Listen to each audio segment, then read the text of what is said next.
Todos conocemos la noticia del brote de botulismo que se detectaba en determinadas tortillas que a su vez eran retiradas del mercado. Esta noticia salía la semana pasada y por eso nos hemos preguntado ¿qué es el botulismo? O mejor dicho, Ramón Bernado se ha planteado ¿por qué no hablar del botulismo? Y por eso me acaba de decir que este es el tema que nos va a presentar en el día de hoy en su sección de medicina. Muy buenos días, Ramón Bernado, gracias por acercarte a Es la Mañana de Guadalajara. Pues no, gracias a ti, José Luis, por recibirme también y gracias a todos nuestros espectadores y oyentes por estar atentos a esta sección de salud que tiene Radio Guadalajara y Alcarria TV. Pues el botulismo, ¿verdad?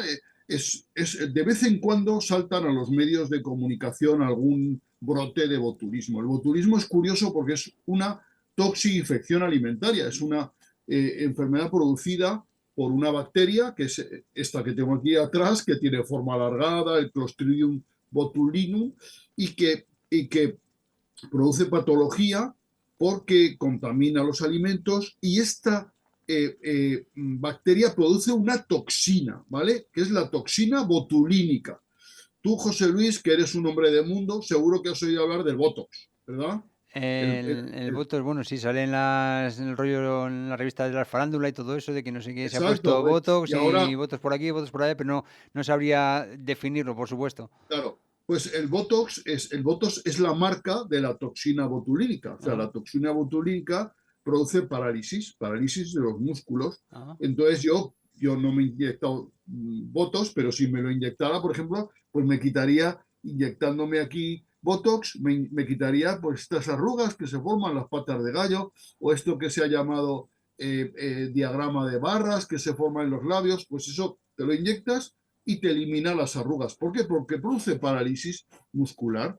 Entonces, inyectado en dosis muy pequeñitas, en la piel, debajo de la piel, en los músculos, produce parálisis muscular y elimina las arrugas. También tiene uso terapéutico porque se puede utilizar para las migrañas, etcétera, ¿verdad? Y esa toxina botulínica que empleamos con métodos, por medio, con objetivos, diríamos, estéticos o médicos, es la misma que produce Clostridium botulinum y que causa las toxinfecciones alimentarias. ¿Cómo funciona esto? Pues un alimento se envasa en condiciones no suficientemente higiénicas, se contamina de Clostridium, el Clostridium produce la toxina, porque el Clostridium en sí mismo no tiene un efecto especialmente nocivo, pero sí la toxina, y esa toxina al ingerirse produce no un cuadro de diarrea, de vómitos, como producen generalmente las toxinfecciones alimentarias, produce un cuadro neurológico. Y eso hace que esta enfermedad a mí me parezca súper atractiva. O sea, imagínate una enfermedad que es una intoxicación alimentaria que produce un cuadro neurológico. ¿Y qué síntomas da? Pues que el paciente ve doble, que puede producir parálisis, puede producir fatiga severa, puede producir visión doble, lo que se llama dipropia, dificultad al hablar, al tragar, visión borrosa, puede producir también incluso dificultad para respirar y puede producir parálisis respiratoria y con lo tanto la muerte del paciente. O sea, el botulismo es una enfermedad potencialmente muy grave, ¿no? Muy grave.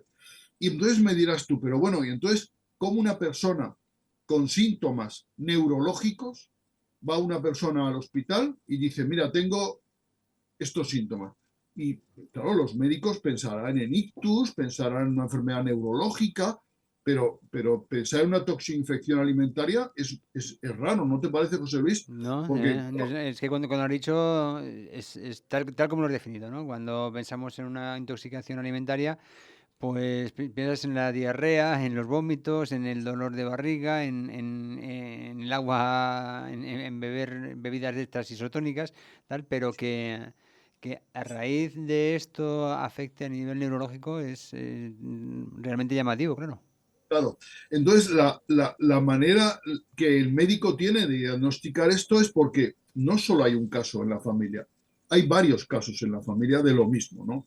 Imagínate que han comido tortilla de patata para cenar una familia y entonces eh, entre 12 y 36 horas se van a manifestar los síntomas y hay uno que a las 12 horas ya W, hay otro que a las 24 horas se le cae un brazo, hay otro que tiene dificultad de tragar a las pocas horas más. Entonces, ese cuadro neurológico de aparición familiar hace sospechar de que haya habido ahí una intoxicación alimentaria, ¿vale?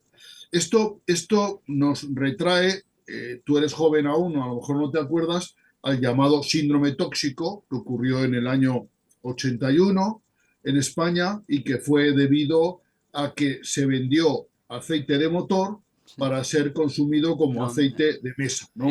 Y ¿era el mismo del aceite de colza? estamos hablando del aceite de colza. Eso, vale. eh, Pero eh, bueno, pero no, eh, no es aceite eh, de motor, el aceite de colza es un aceite de origen no, vegetal. pero Sí, lo que ocurrió en el año sí, 81 es que aceite de motor sí. se vendió como aceite alimentario.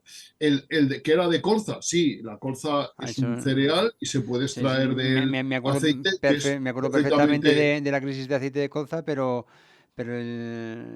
bueno, se ha hablado muchas veces, sí. Yo creo que todos recordamos a aquellos años que también hubo Claro, tantísima... pues Sí, dime. aquello es parecido. ¿Por qué? Porque efectivamente a nivel familiar aparecía un cuadro que muchas veces era neurológico, ¿vale? Porque el aceite, el síndrome tóxico, el famoso síndrome tóxico causaba muchos síntomas neurológicos. Entonces tenía que ser algo que se comía, ¿no? Algo que se bebía, algo que compartía, ¿no? Y aquí ocurre lo mismo. Aquí cuando hay varias personas en una misma familia o incluso en una misma zona que tienen síntomas neurológicos a la vez, eh, eh, resulta que tenemos que sospechar en que haya sido algo que se haya ingerido, ¿no? Y hay que ir al cubo de basura a ver los restos de tortilla que han quedado para analizarlos y, por supuesto, intentar analizar también la presencia de toxina botulínica en los pacientes, ¿vale?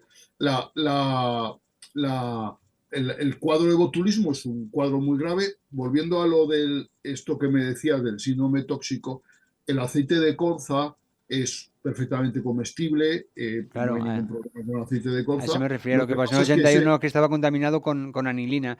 Ese claro, el era, aceite de claro, colza, dos pero cosas. Sí, el aceite de colza, entonces yo no sé si se ha vuelto a consumir, no lo creo, pero sí es apto sí, para el sí, consumo sí, el humano, aceite si de es colza natural.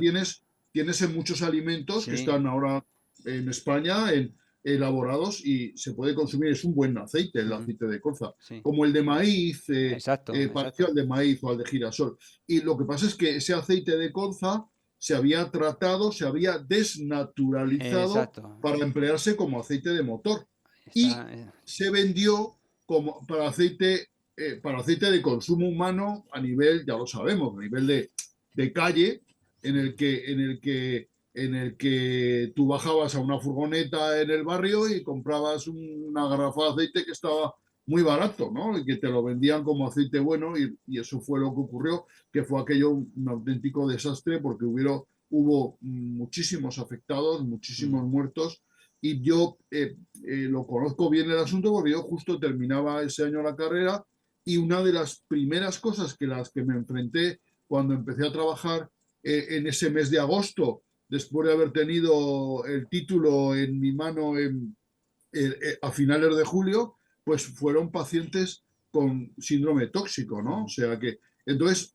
el botulismo es un cuadro en el que también aparecen síntomas neurológicos producidos por una toxina, ¿vale? Por una toxina, ¿vale?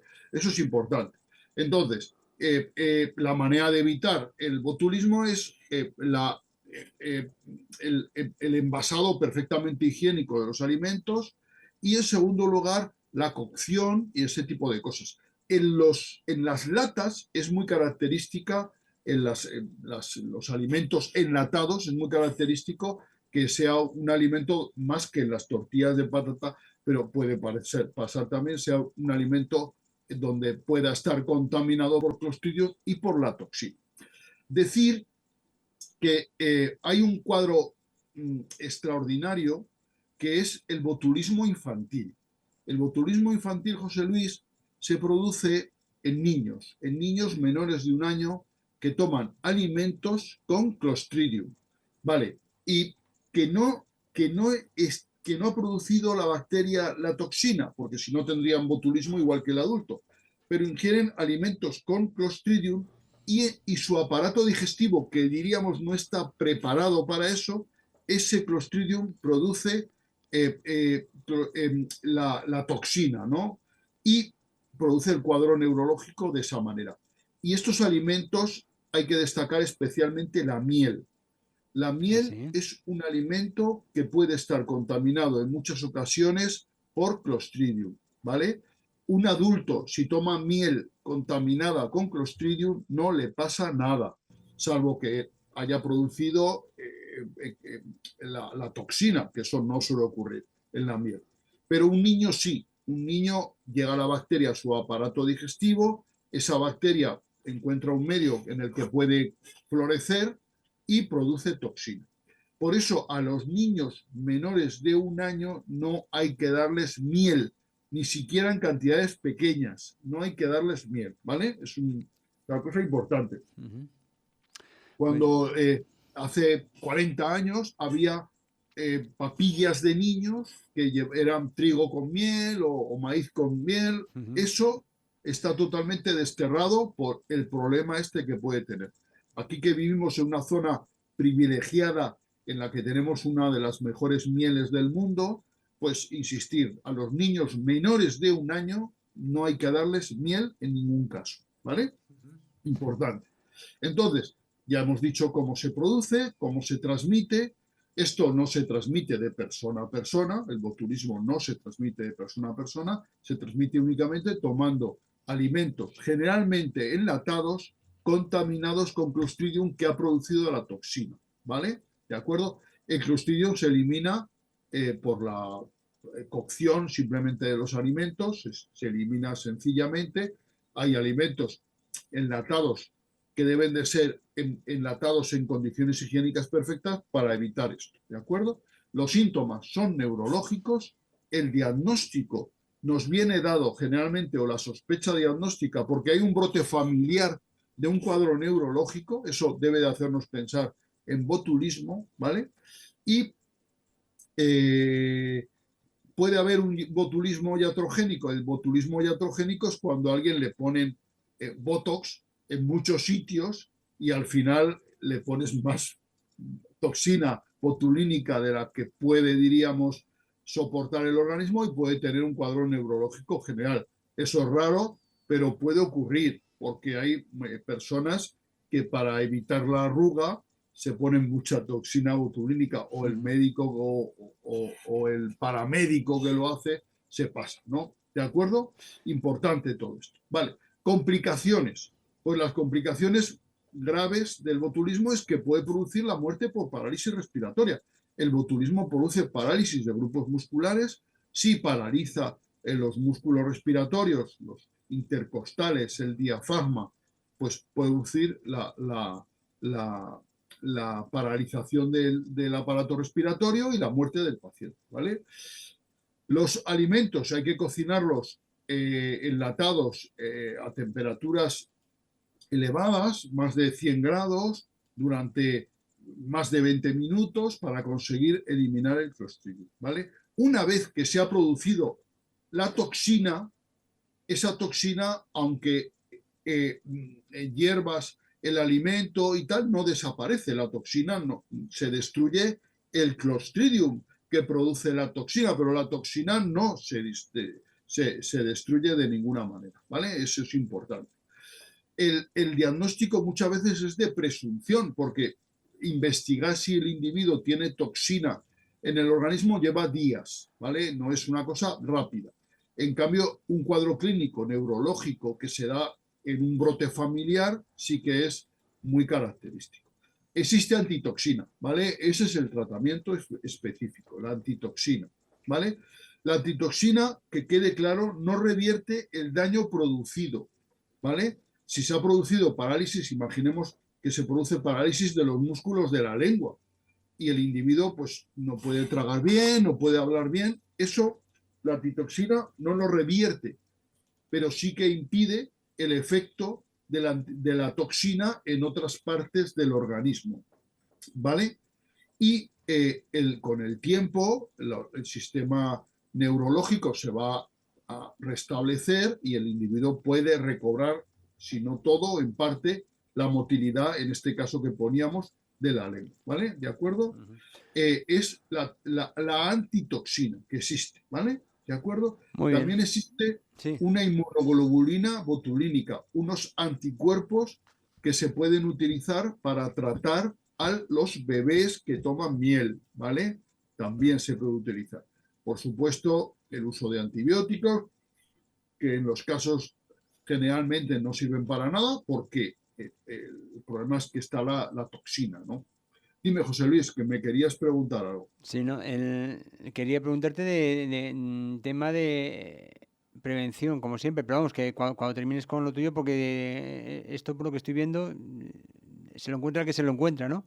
O hay algún Claro, estilo de vida más saludable que pueda hombre, ayudar a prevenir el no, botulismo. mira, esto todo el mundo tomamos latas, las latas y los alimentos envasados forman parte de nuestra vida, no hay vuelta de hoja. Hombre, ¿qué tener cuidado? Pues cuando una lata vemos que está abombada o cuando la abrimos y sale gas o esas latas que alguna vez nos hemos encontrado que abrimos y ¡puf! Sale ahí contenido, eso sospechar, ante la duda mejor tirarla, ¿verdad? Pero una lata que abrimos, que está en perfectas condiciones, que sabe súper rica, puede estar también contaminada con Clostridium, ¿vale? Ujú.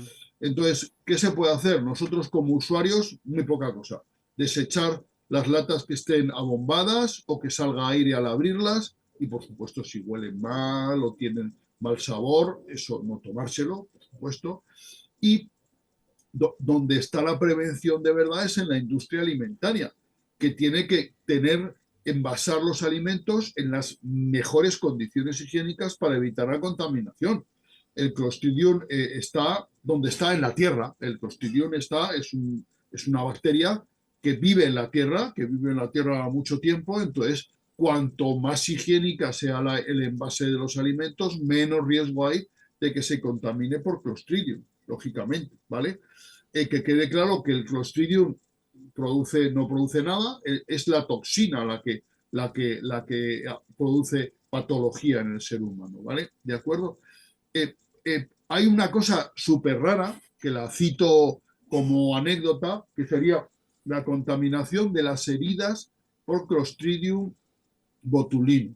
Por Clostridium tetani todos lo conocemos, produce el tétanos, que eso todos lo sabemos, heridas sucias pueden producir el tétanos, también puede estar contaminada con Clostridium botulinum y producirían un cuadro de parálisis muscular muy similar al tétanos. O sea que tampoco, eso sería una cosa anecdótica que se puede dar, pero que es muy difícil, ¿vale? Lo frecuente, la toxinfección alimentaria, recordemos, cuadro neurológico en varios miembros de una familia que han comido un mismo alimento, generalmente una lata, ¿vale? Muy bien, bueno, pues ya hemos sabido más, porque decíamos que la noticia saltaba a la luz por la semana pasada, pero si no estamos familiarizados con la trascendencia de la misma, pues, en fin, nos quedamos igual de desprotegidos. Ahora ya sabemos más sobre el botulismo, sabremos más sobre las cosas que lo generan, la prevención y la cura, desde luego. Y lo sabemos gracias a Ramón Bernadó. Muchísimas gracias por haber venido aquí a contárnoslo, Ramón, y ya hablamos mañana de cine, ¿de acuerdo? Muchas gracias, José Luis, un abrazo, muchos besos, muchas gracias a todos.